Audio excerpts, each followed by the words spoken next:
একজন বন্ধু আরেকজন বন্ধুর ভালোবাসা কেড়ে নিল। তারপর যা হলো, জাপানি সংস্কৃতিতে কোকোরো শব্দের অর্থ হলো হৃদয় বা মন। এই গল্পটি 1914 সালে লেখা।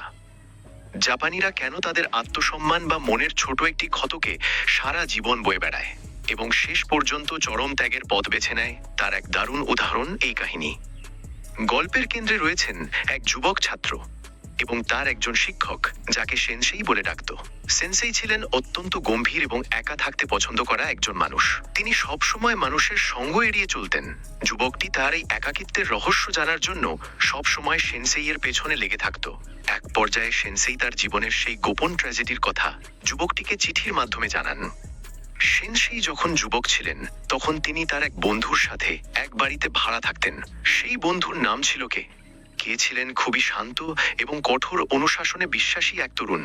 তিনি ধর্মের পথে জীবন কাটাতে চেয়েছিলেন, কিন্তু সেই বাড়ির মালিকের মেয়ের প্রেমে পড়ে যান তিনি সেনসেইকে তার এই ভালোবাসার কথা লুকিয়ে জানান।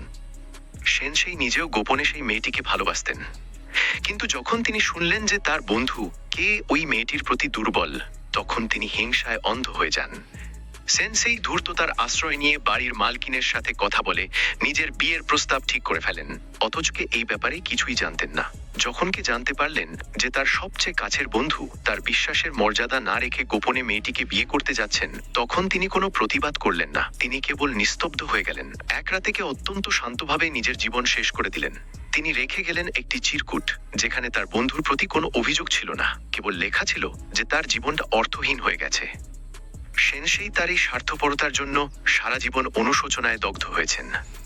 তিনি বুঝতে পেরেছিলেন যে তিনি তার বন্ধুর বিশ্বাস ভেঙেছেন এবং তার মৃত্যুর কারণ হয়েছেন। বাহ্যিক দৃষ্টিতে তিনি সুন্দরী স্ত্রী আর সম্পদ নিয়ে সুখে থাকলেও তার কোকোরো বা হৃদয়টি মরে গিয়েছিল সেই রাতেই।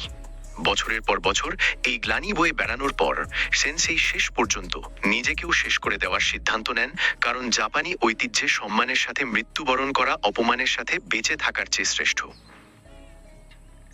গল্পের মূল শিক্ষা: জাপানি এই ট্র্যাজেডি আমাদের শেখায় যে মানুষের কাছে নিজের নীতি এবং নৈতিকতা অনেক সময় জীবনের চেয়েও দামি হয়ে দাঁড়ায়। বিশ্বাসঘাতকতা কেবল অন্যের ক্ষতি করে না, বরং নিজের আত্মাকে চিরকালের জন্য অন্ধকারে বন্দী করে ফেলে।